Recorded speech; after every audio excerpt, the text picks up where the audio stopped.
დღევანდელ ეპიზოდში გაგაცნობთ საქართველოში პირველ სერტიფიცირებულ ქალთევზას, აქედან გამომდინარე გამომყევით და ერთად გავიცნოთ ქართველი არიელი. ვინ თქვა რომ საქართველოში ქალთევზები არ არსებობენ და აი ისიც.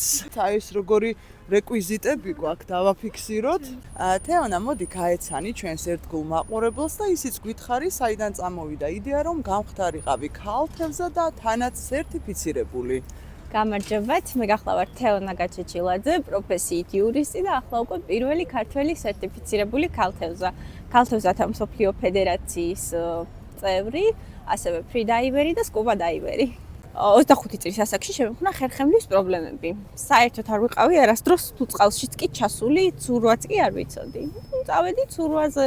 ძალიან მომეწონა ეს ყველაფერი და დავიწყე საცურავ აღჭურვილობების შეძენა, ლასტები, პადლები, სნორკელი, რაღაცა. ერთხელაც შემთხვევით წავაწყდი ონლაინ მაღაზიაში ქალთევზის მონოფინი საცურავ კუდი.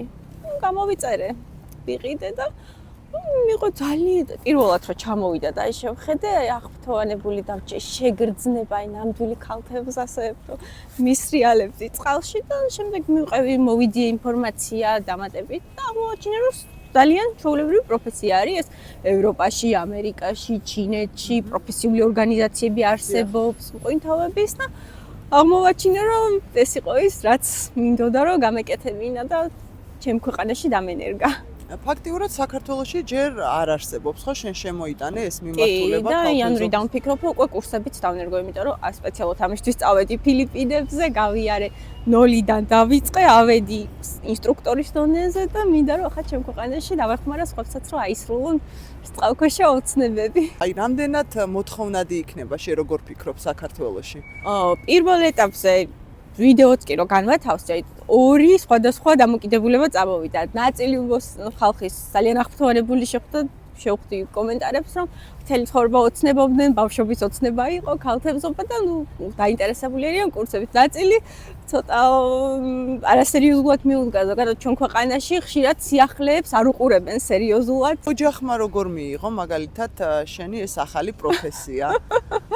ოჯახმა დედა შემომითხრა, მეგონა იურისტი გავზარდე, თურმე ქალთევზა ყოფილაო. გამიზრდიაო. ვიპინებზე რომ ვიდიოდი, მანამდე ერთ წელიწადზე მეტი აქ ჩემით ვარჯიშობდი რაღაც YouTube ვიდეოებით, ონლაინ კურსებით, რაიმე, მაგრამ აი იქ რო ჩავედი, ეს სწავლების სტანდარტები, თამამად შემიძლია ვთქვა, რომ იურიდიულზე არ მისწავლია ისეთი სირთული და დატვირთვით, როგორც იმას ჭირდებოდა. ცალკე ფიზიკური მომზადება, მასალის ათვისება, როგორც ინსტრუქტორმა უნდა შეგეძლოს, რომ გადმოსცე ეს ყველაფერი.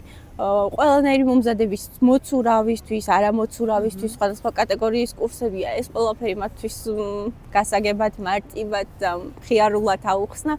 საკმაოდ რთულია ამ სფეროში. ქვეშა ცხოვრება შენთვის ბევრად უფრო მიმზიდველია, ხო? შეიძლება ითქვას. ჩემი მეორე სახლი. რა ხდება იქ? აი, არიელმა მაგალითად იპოვა პრინცი ერიკი წყალქვეშ დამეთანხმებით. შენც ხომ არ ყავს შენი პრინცი? ჯერჯერობით. ელოდები, ხო? მედია გამოჩნდება ჩემი აქვამენი. და აი როგორი მამაკაცები მოგწონს? ალბათ ცურვა აუცილებლად უნდა იცოდეს, ხო? თუ არ ეცოდინება ვასწავლი, არ არის პრობლემა.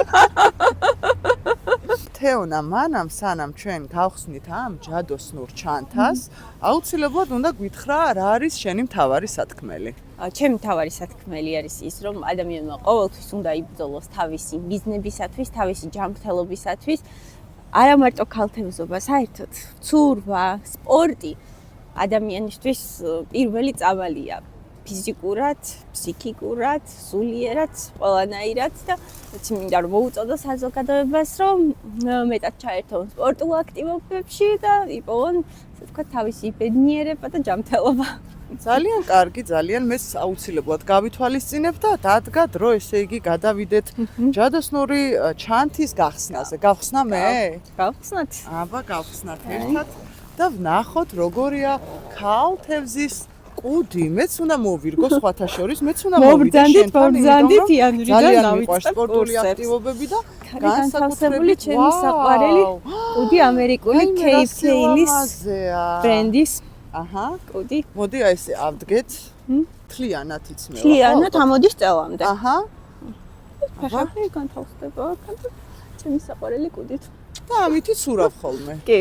ფანტასტიკური, მაშინ რა ვიცი, ჩვენ მე მგონი ჯობია რომ საცურაო აუზზე გადავინაცვლოთ, ხო? და დავემშვიდობოთ ჩვენს ერთგულ მაყურებელს. კარგად, დროებით. მოდი ესეც დავდოთ.